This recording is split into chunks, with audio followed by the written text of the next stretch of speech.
Hello, everybody, and welcome to hashtag No Limits. I'm your host, Shelley Kino. Hashtag No Limits is about people that society puts limits on, but who have busted through those limits. Ophelia said in Hamlet, "We know who we are, but not who we will be." And I believe that to be 100% true. And I believe that there is no better example of that than the caterpillar turning into the butterfly. The caterpillar has to completely dissolve itself and then remake itself as the butterfly.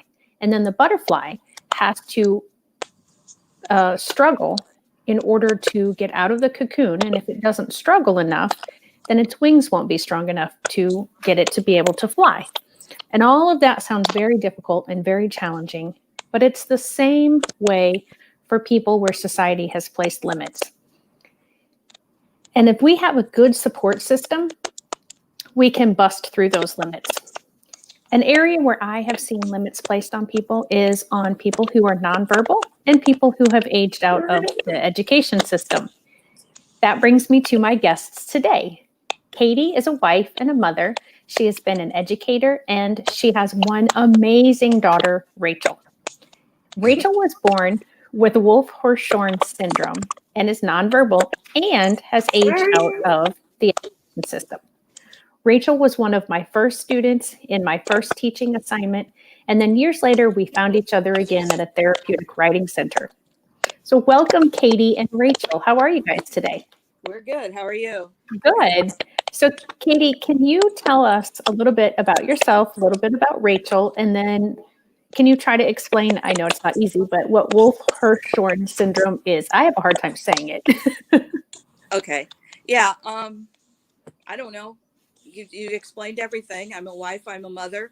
I like to volunteer in church. When school's going on, my sister-in-law is a librarian, so I help in the with the book fairs.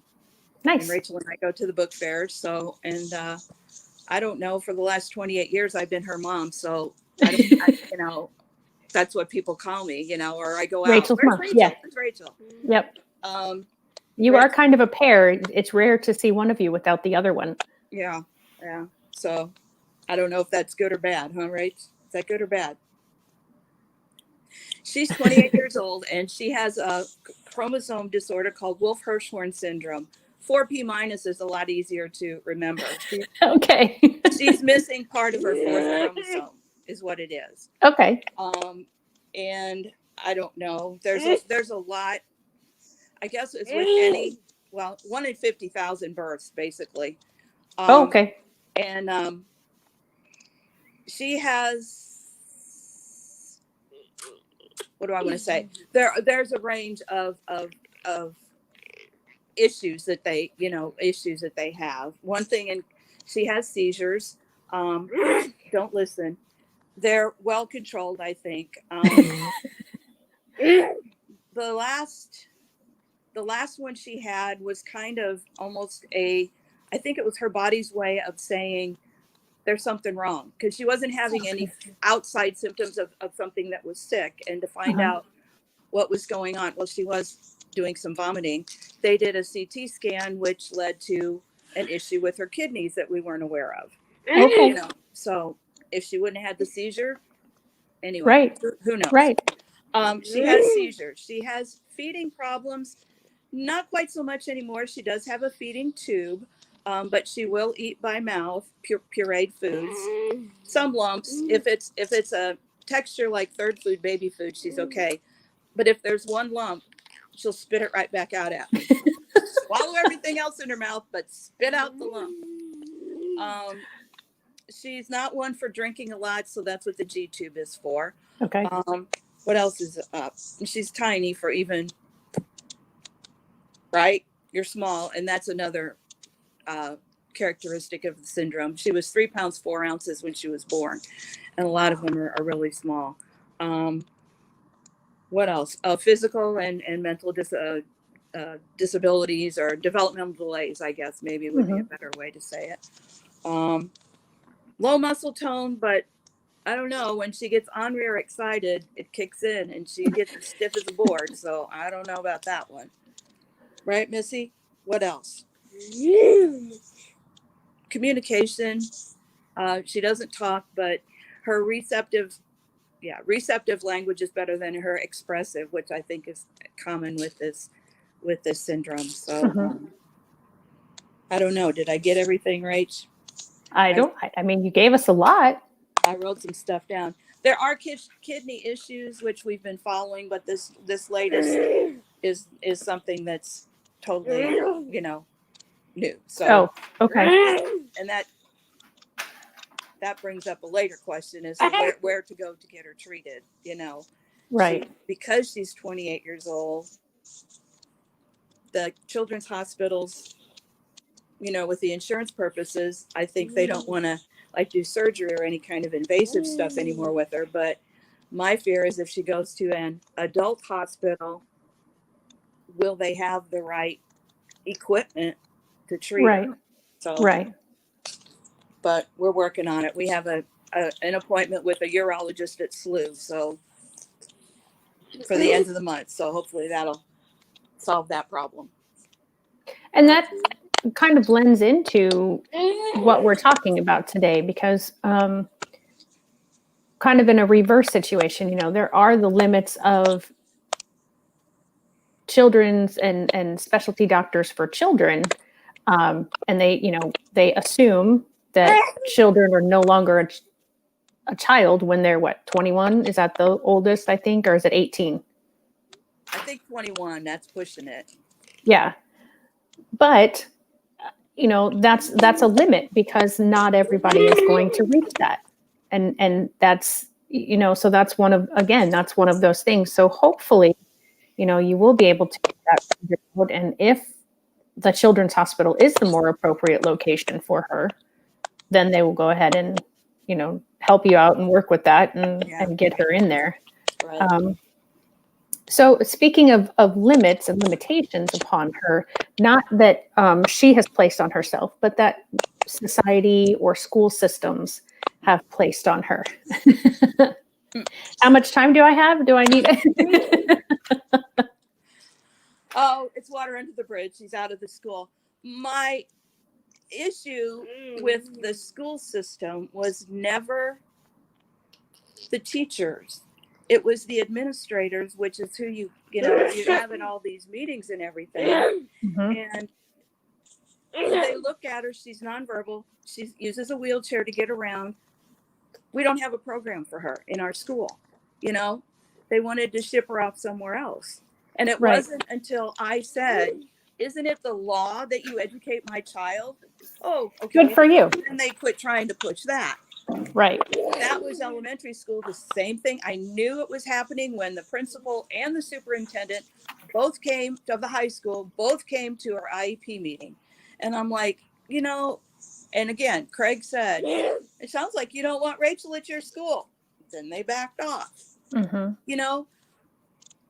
I never asked them to teach her to read and to write and to do math and to do all this kind of stuff. I wanted her exposed to normal, because in my eyes, what can you learn from people that are all like you? You have people that are more advanced, that gives you something to shoot for. You have people that are slower than you are. Okay, then maybe you can help them. But what's she going to get from a room full of nonverbal, non-ambulatory kids? Right.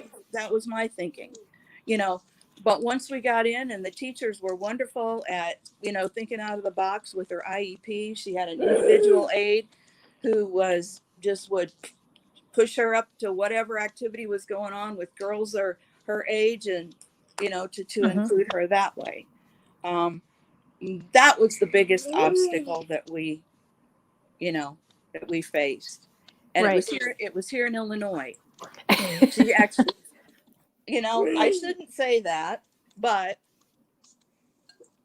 she started school. Craig was at Whiteman Air Force Base in Knob Noster, Missouri, and they had a school on the base. It was no problem. She went in, I think, for a year. She was in early childhood, and then just transitioned into the classroom. And it was just like, I'm glad I had that experience, because then I knew what could be done in the public school without spending a lot of money and doing a lot of things. They just had to be um, able to adapt, or willing to adapt and to work with her. So when Right. we came here, that's why, I was willing to fight, I guess is the only word to use. I don't know. And yeah, unfortunately, there are a lot of places, and I wouldn't have my IEP consulting business if that wasn't the case in a lot of places, and that's very unfortunate, um, because that is our job as educators, whether we are the classroom educator, the administrator who's the educator, the district. I mean, anyone who goes into education, I feel that that is our job, is to educate whomever and however a person comes into our doors. And the law agrees with me. And you said when you would get into these meetings and they would say, we don't have a program for you. When you spoke up, did you tell them what you just said? Like, I don't want you, I'm not necessarily here to have you teach her to read or do math, or was it more that you said, what you just said? I think I did, because the superintendent at the elementary school, before she graduated, or she left the school, he left the school, and he came up to me and he said, now I see what you mean. He said, there is more to school than just teaching them how to read and write and learn, social studies. Right. And, so I think she taught him a little bit. Yeah. As usual, you got the men wrapped around your little finger. But no, I think I did, because that, Yeah. I wasn't expecting miracles. And if it happened, it happened. If it didn't, okay. Right. But yet you don't know what she would have learned if she wouldn't have been there, or, Right. Right. And for parents who feel a little bit differently than you, in the sense that they would want their child more around people more like themselves, to them, the placements that Rachel has had over the years would have been limiting. So it comes down to the individual, which is the letters in the IEP and the law. The very first letter in both of those is I. And so often school districts and school principals and teachers, because we are there to educate, we forget, or maybe don't even realize, like you said, that superintendent didn't even realize that there was more to school than math, English, social studies, science, and whatever else. And I think oftentimes that society and schools lose out often because they are trying to send someone like Rachel to a different building, or even not even a different building, but sometimes just a different section in the school, where, oh, if you have this level of ability, then you go over there, and you're kind of away from everybody else. And it's very sad, because like Rachel, I have been taught so many things beyond what I maybe thought education was in the beginning of my career. And, the rest of the world needs to be blessed with people like Rachel and others like her. We still, well, not now because of this virus thing, but if I'd take her to Walmart, or we'd be out somewhere and there would be somebody, people call her by name all the time. Hi, Rachel. And it must have been somebody she went to school with. Right. So, I mean, it was good for the other people. And I remember in high school, of all places, where, I mean, you think high school or that, apparently they would argue about who was going to sit next to her and wipe her face when she drooled. or to braid her hair, fix her hair, do stuff like that. So, Yeah. I mean, they would have maybe have never been exposed to someone like Rachel, and maybe they're more empathetic because of it. You Right. know? Yeah. So, Yep. I don't know. Yeah. And I don't think there is a one size fits all answer. And again, that's why there is the Individuals with Disabilities Education Act that has the individualized education program within it, because every family is going to look at it differently, because every child who has special needs is different and unique and beautiful and amazing and needs to be exposed to as much as possible, because, as you know, not just for other people's exposure, but if there was some, I don't know if it would be a medical breakthrough or a technological breakthrough that would suddenly one day give her the ability to speak. We have no idea what she would say. Maybe we wouldn't want that done in a public place. No, I wouldn't. Right. You're not even going to smile. Okay, Henry. But I mean, to expose children who are not, and adults who are nonverbal, to take away the limit of, because they can't speak, they also can't think. Mm-hmm. And in your experiences, okay, so we talked about the school setting and the limits that were put upon her. What about in society or within your family? And it isn't oftentimes that limits are, is that me clicking? I don't Can you know. hear that clicking? Well, it kind of sounds like static to me. Okay. I'm going to try to hold this, see if that makes it any better. It isn't that people intentionally put limits. It's just in a way of thinking that they don't realize. So within your own family or within your community, have you had that as well?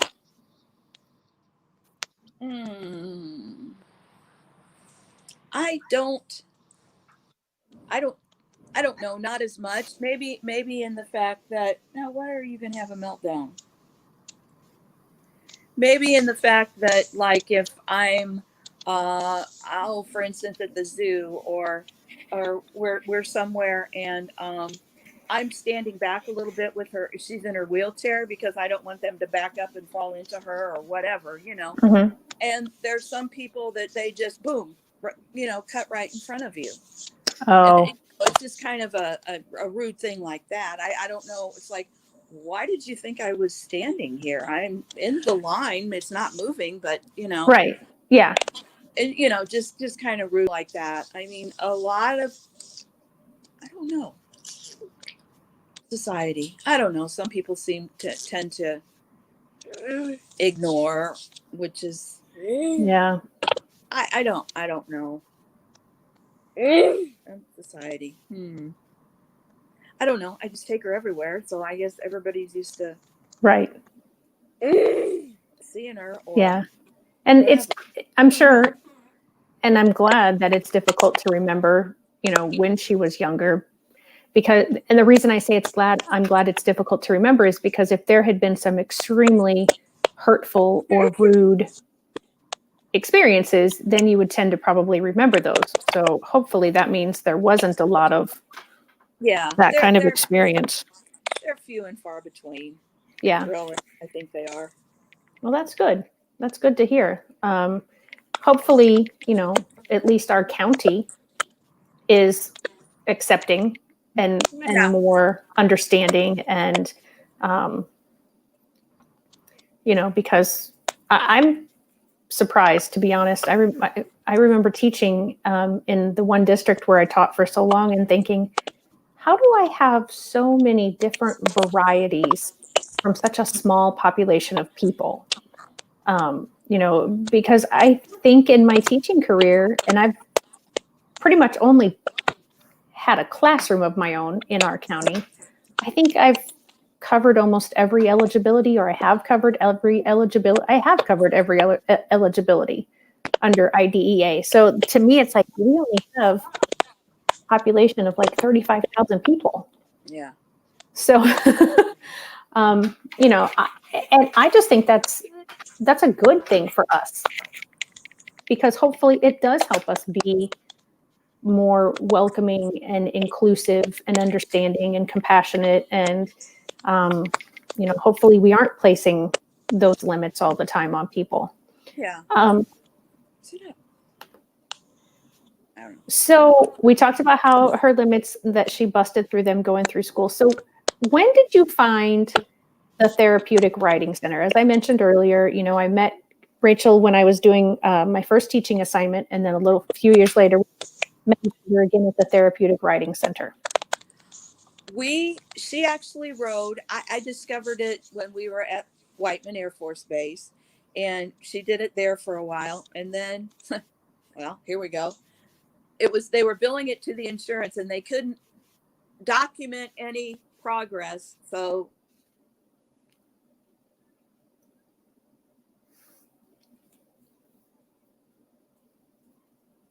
Uh-oh. I have lost her. I apologize. I don't know what's going on with my internet today. I had this problem earlier too.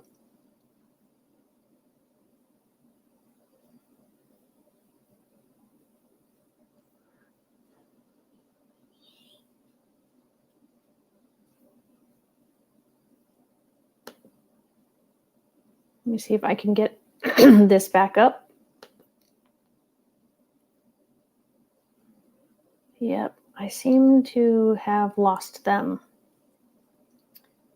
Well, that's not good.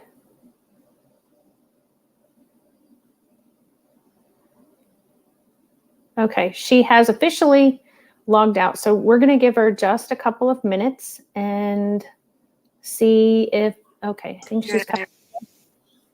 There I am. I don't There know. you are. When my Wi-Fi got weird or something. I don't know. I wasn't sure if it was yours or mine. As I told you before we started, and then with the static stuff, there's been, I think, something with my internet today, because my Zoom meeting this morning I kept losing connection with them too. So the therapeutic writing, so we got to, or at least the last part I heard, I don't know what the audience heard, was that the insurance wouldn't pay anymore because she wasn't showing progress. Right. So that kind of ended that. And then when we moved here to Illinois, I found another place down south in Addyville, I think, and she went there for a couple summers. Well, then they had to close because of the insurance was too high for them to continue to function. And then I don't know what year it was, 2000. No, it was later than that. Anyway, I saw in the local paper about the one that was going to be opening in Germantown. And so I went and I contacted them, and we went to an open house, and the rest is history. They had a pilot program. And then I think the next year we were called and asked if we were still interested. And yes, of course we were. So we've been going there since, right? And does she have her own favorite horse? I don't know. She rode one but she has passed away. And then she was riding another one last year and was pretty good. And then he kind of got squirrely and she came off the horse. Oh no. And he must have he bucked or something. So I stumbled, and when I stood up, she's coming towards me, and I'm like, okay. It was like one of those slow motion things. Oh, wow. I just put her on the ground. It wasn't, it was weird. It was bizarre. But anyway, so she doesn't really care. She's been riding Abby now this year. Ah, okay. They've actually been able to do it because the parents are supplying the sidewalkers because of all this virus thing. So it's right. I feel comfortable with my sister or brother-in-law sidewalking. So, and Craig leads the horse. And so she's been able to go when the weather cooperates. Well, yeah, there's always that problem here in Illinois. I know when I was out at the riding center with you guys that she had a favorite sidewalker, a very tall male, who she flirted with constantly.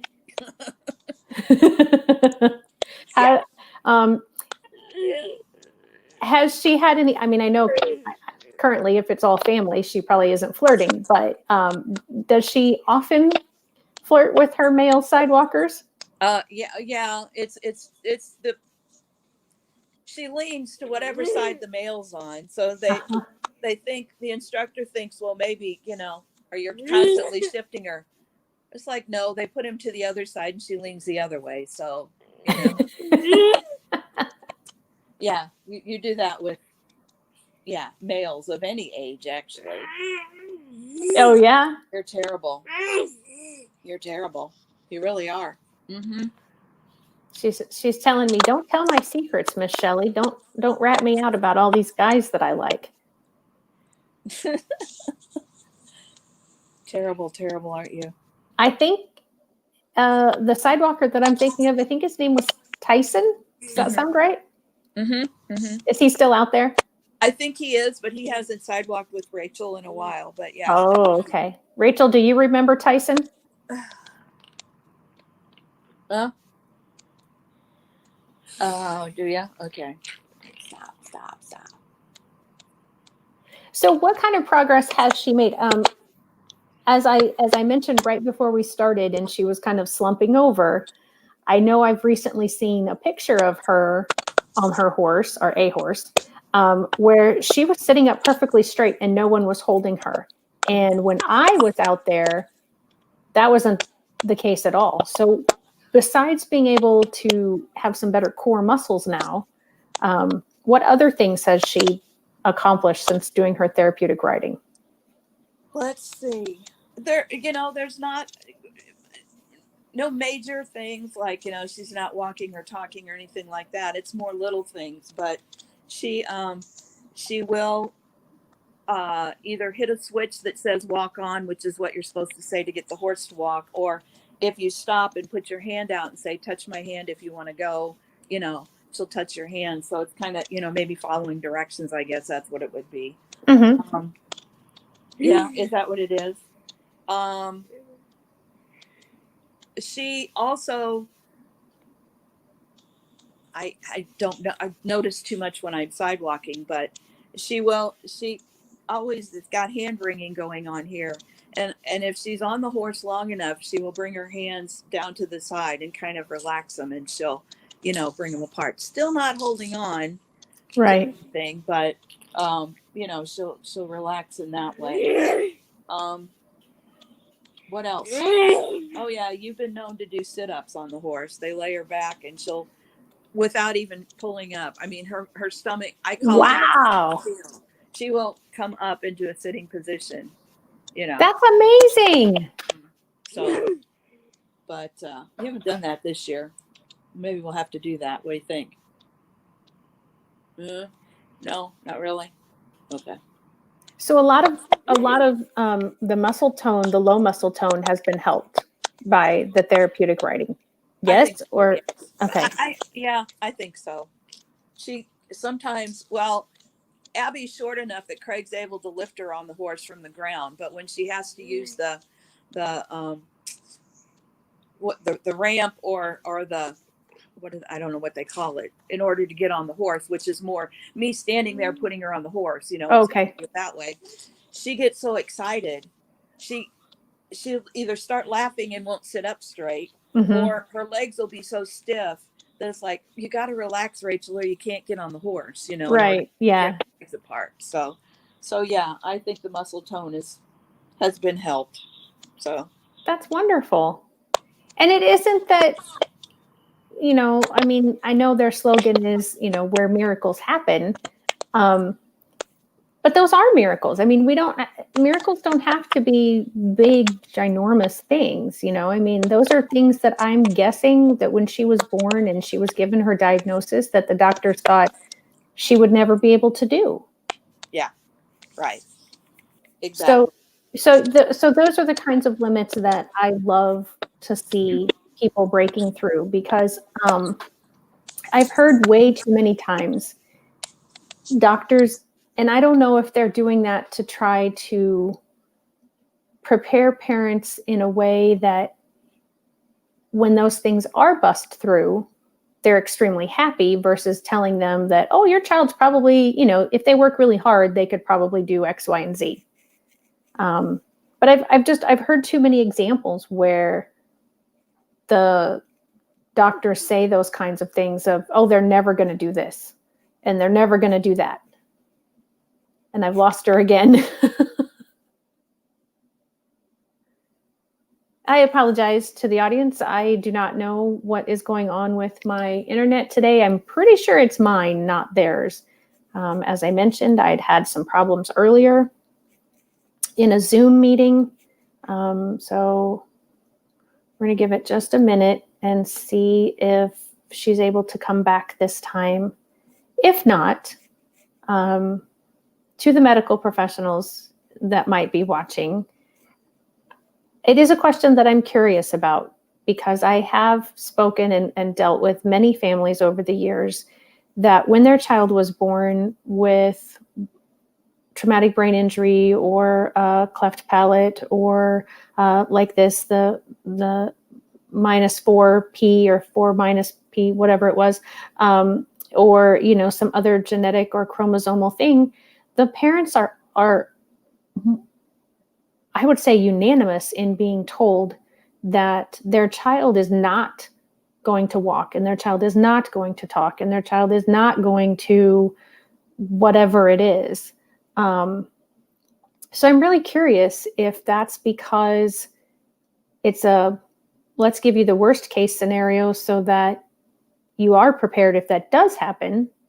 But at the same time, I don't think that's the best way to do it, but I'm not a medical professional, so I don't know. I don't know what's taught in the schools or what's recommended to you by insurance companies, if that's got something to do with it.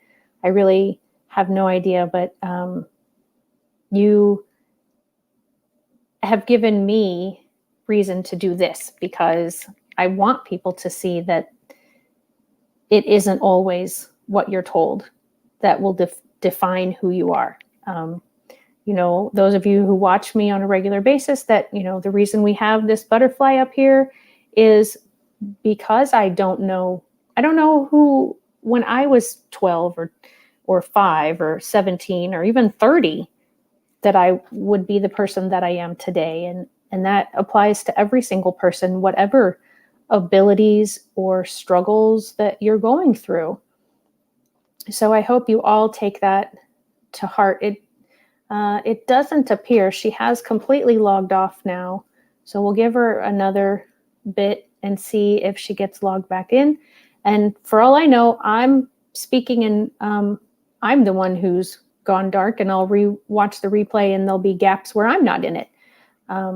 Hopefully that's not the case, but one just never knows with the internet and how that all works. So on Friday, I'll be doing Friday with Fran, and I honestly don't know what we're going to talk about. I don't know that we've really discussed or discovered what topic we're going to cover this week. Next Tuesday is the #NoLimits with Shea Spears, the one that had to be rescheduled from a couple of weeks ago because of the hurricane hitting Texas.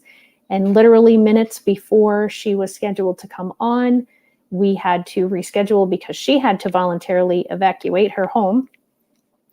All right, it doesn't appear as though she is going to be, okay, so I've had somebody tell me that one of the other internet providers in the area has been having problems today, and that is not the internet provider that I use. So, and maybe that was my problem this morning. Maybe the other people that I was Zooming with were from that other internet provider. So with that, I think I will go ahead and close out for today. Thank you for joining me. Again, this was #NoLimits. I am Shelley with Shelley Kino, Education Consultant and Master IEP Coach, letting you and everyone know that let's not place limits, and let's bust through those limits that do get placed upon us by those who maybe just don't think about what they're saying. Maybe they have good intentions, but they're just not aware of what they're saying and what they're doing. So, Shelley Kino, making the world better for all, one IEP at a time. Have a great day, guys.